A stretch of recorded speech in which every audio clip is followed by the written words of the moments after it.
those of you that I haven't met, my name is Christina Cawdery. I was a 2020 Lindblad Expeditions and National Geographic Grosvenor Teacher Fellow, and I went on my expedition to the Galapagos in September of 2022. And I'm really excited to talk a little bit about outreach with you folks today. And for me, that outreach often means storytelling. So I'm going to start with a story. I was sitting on the deck of the ship looking out over the ocean, and actually I was looking at this pelican who kind of freaked me out because I was attacked by a pelican as a child, which is a different story. But I was sitting trying to not freak out about the pelican with my shipmate and new friend, Andrew. And we were talking, and I was, telling him about my role as a Grosvenor Teacher Fellow on board, and he was nodding and smiling, and then he kind of stopped for a moment and said, "Wait, what do you teach again?" I was like, "Oh, I teach 8th grade English." And he stopped and he looked at me perplexed and he said, "Well, if you don't mind my asking, why are they sending an English teacher to the middle of a nature preserve?" And it's a question that I actually got a handful of times, and it was something that I asked myself when I was encouraged to apply to be a Grosvenor Teacher Fellow. Why would you send an English teacher on a National Geographic expedition to the middle of a nature preserve? The classroom connections are clear for science and social science and math, but beyond connecting a Galapagos mockingbird with the book To Kill a Mockingbird, the classroom connections aren't as clear for English. Here's where I find that connection. Everything starts with a story. Whether we're doing a business presentation or trying to invest people in saving the world, stories are how we connect people with each other. Stories have the power to help us heal relationships because they can help people into our world, if only for a few minutes, and help us understand something or someone that might be different.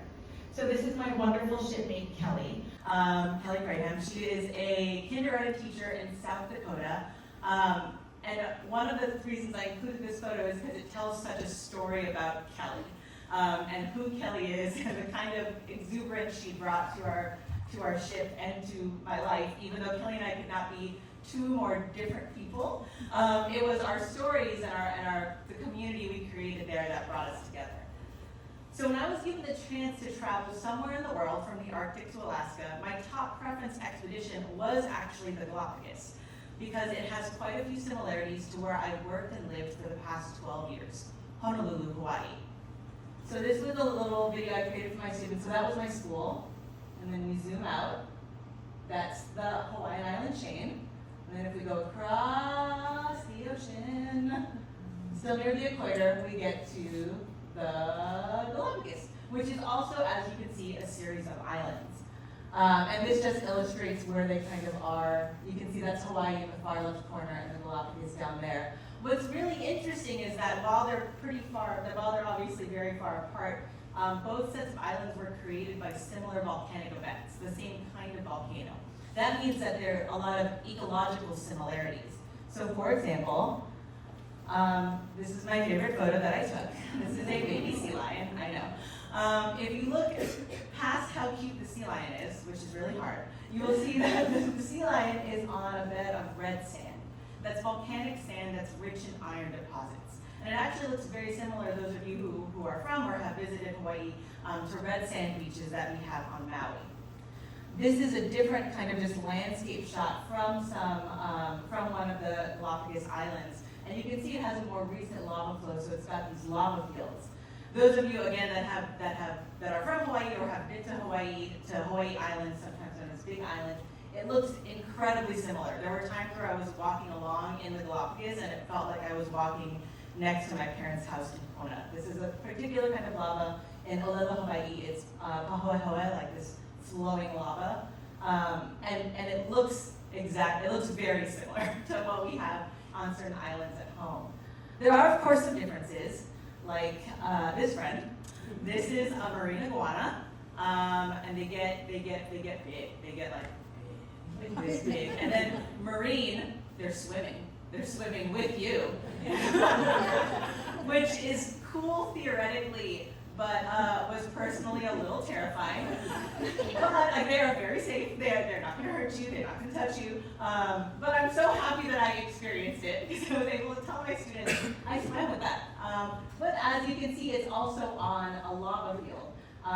that looks very similar to home. So it was really interesting to talk to my students about the similarities and differences between the Galapagos and where we live in Hawaii. There are other differences as well. So for example, the Galapagos has a number of restrictions in place on tourism to help keep the land safe. 97% of the land in the Galapagos is actually kept as a national park and nature preserve. And you can only visit a number of places in the Galapagos Islands with a Galapagos-trained naturalist. So these were two of the naturalists from our ship, that's Sebastian and Celso. Celso was actually like my main point of connection as a Grosvenor teacher fellow on the ship. And they were amazing naturalists. And some of the things though was that they shared with us the restrictions that were in place. For example, they could only take us in small groups. There was a limit to the number of people that could be in each group on the island. And they also had restrictions on like the number of ships that could dock each day on any particular island, for example. And again, that's to help keep the land safe. And so it's hard not to think about what that would mean for where I live. So, for example, as you can see, so the number of visitors that the Galapagos got the year I went, 2022, was almost turned to 68,000 in the entire year. The number of average visitors we got in Hawaii that year in one day was 265,000. So what they see in a year, we see in a day. And those of you, again, that have been or are from Hawaii, you know, we don't have many, if any, restrictions on tourism on our islands. So it's hard not to think about what would it be like if the ecological footprint of tourism were different on the Hawaiian Islands, with these if there were these restrictions in place. And there were restrictions. Yet on a ship filled with people who were frankly paying quite a lot of money to be there, I didn't hear one complaint. That's because the consistent story we were told by our naturalists and staff was that these restrictions were in place to protect the land. The ecosystem of the Galapagos is incredibly special, and these interactions that we're able to have with it are a result of that protection. So that's a sea lion, and that's actually me swimming with the sea lion. My shipmate Mark was very sweet and shared his GoPro footage with me. And you'll see that they'll come up to you, and one of our naturalists that was snorkeling with us, Paula, she was like, no, they'll play with you. They think, they're like puppies. They will play with you, and they like want to do what you do. But the reason they feel like they can do that is because they've been protected, right? It's because the land has been stewarded in that way. So instead of wondering what we could take away from the land, our naturalists consistently empowered us to think about how we could be a part of supporting this rare ecosystem by following these restrictions. This is what National Geographic calls the explorer's mindset, which is being curious and asking questions, being empathetic towards humans and nature, and being empowered to recognize how we impact the world around us. Now, if I'm honest, the word explorer can have difficult connotations, especially in a place like Hawaii, where colonizing forces have explored their way to exploitation. But I encourage my students to think about the nuance of the word explorer and how we could possibly reframe it. So instead of being explorers in this manifest destiny, go out into the world kind of sense, we looked at exploration as being compassionate and curious about the world around us. And this is where stories can help. This mindset of being an explorer is also the mindset of being a good storyteller. Too often people assume that science and the environment are separate from English, but I teach my students to be explorers of the humanities, and it's not that separate from the natural world. If anything, it's deeply embedded in it. The two ideas are not in competition with each other, but can give a more complete story overall. So if people saw themselves not just as visitors or explorers in a place, but as participants in the story of those places, they might have a different relationship with it. How might that impact the actions that they took when they go somewhere? And it's also important to think about how we're sharing that story too. So for example, I begin the school year with my 8th graders the same way. We go outside and we sit and observe nature for 10 whole minutes, which if you teach middle school, you know that's very difficult, but we do it 10 minutes. They sit and observe. And then they write down their observations, and then they share their observations with each other and with the class. But we're not actually looking at what they observed. I want them to look at the language and how they wrote about it. Did they write about the rock on the ground as gross and moldy or as moss covered? What kind of language they use affects their perception of it. And that goes for people as well. When we talk about another culture, do we describe it as interesting or different or weird? Can we look at another culture's experience and say, not how dare they, but why do they? Or even, could I? Considering this nuance of exploration helps ensure that we're thoughtful, critical, and compassionate members of society. Compassion is a huge part of how Galapagos-born folks and naturalists look at the natural world. So as Father Greg Boyle, who is a Jesuit priest that runs Homeway Industries, which works with former gang members in LA, says, compassion is not a relationship between healer and the wounded, but between equals. Our naturalists kept talking about not just all the work they had to do to steward the land, but how much they got back from being in such a special place as well. Nature gave back to them too. And compassion doesn't mean we stop being critical. Compassion is not passive. To see something as an equal, you can't assume you know its story. You have to actually do the work to understand its needs and its experiences. Through this expedition, I learned that I needed to look at the natural world around me with that same compassion. What would it mean to look at nature not as this thing separate from me that I had to protect, but with the compassionate curiosity as an equal? How could I encourage my students to look at nature with that same compassionate curiosity? That was the guiding question I set for myself as I began to plan my deliverables and my outreach. So one thing I learned during my fellowship was just how powerful photography and videography could be in telling stories. Our videographer on the ship, Josh, shared that a lot of his work was actually helping scientists share their information with people in ways that were meaningful and impactful. So my students used photographs to better understand the ecological and geographical context of migration as we read Enrique's journey, the story of a young Honduran migrant traveling to the United States to find his mother. It was a powerful connection for my students to make and gain a deeper understanding of how place and politics intertwine. I was also fortunate enough to act as my school's Con Chapel Spirit and Health speaker, where the invitee is traditionally asked to talk about spiritual healing. I talked about nature, compassionate curiosity, and how that can heal relationships. It was a daunting task, especially because I was 7 months pregnant, but it was a really, really powerful way to share with my entire student body. So I teach at a large independent school, so it's 3,700 students. So with my entire student body, some of the stories and messages that I'm sharing with you now. I pushed my students to think about how they could embody that explorer's mindset, curiosity, empathy, and being empowered to their everyday lives surrounded in the beautiful place that we call home. Now, Hawaii has many people that are deeply connected to the land. So I asked my students not to necessarily think about how we could connect to the land, but how could we get people who come to Hawaii to understand our stories with compassion? All of our naturalists said that it was not just us that needed to take care of nature, but that nature helped take care of us as well. What if everyone that came to Hawaii had a similar experience and were taught to value nature as equals? Would they rethink what they do when they came to our islands? Many students came up to me afterward and shared that they were thinking about how they could help educate the people who came to our island.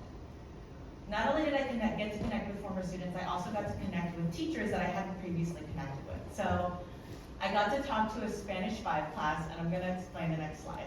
So this is a picture of me talking to that class. I was holding my infant daughter. She was 8 weeks at the time, but she had just woken up from a nap, and her face is all like, and I didn't want to do her like that, so I put a picture of her. Because she does not consent to me showing a bad picture of her. But I can show cute pictures of her. So that's so badly pictured. Not even Photoshop, that's why I just stuck it on there. But that is me presenting to a Spanish 5 class at my school entirely en español. And that was not just to talk about my expedition, but to also talk about my experience as being one of the very few Spanish-speaking guests on my ship. Not staff, but guests, right? And so that made me realize that not only had this expedition been impactful for me as an educator, but impactful for me given my identity as well. Throughout this process, I was able to deeply reflect on my expedition and the unexpected personal shifts that had happened. So while I was on the ship, I was also able to connect with, this is Don Adriano. He runs El Trapiche Farms, which is a farm on one of the Galapagos Islands that tourists are able to go, visitors and tourist guests are able to go to better understand how sustainable farming practices happen in the Galapagos. But he heard me speaking Spanish, and he immediately pulled me aside and was like, ¿Qué estás haciendo?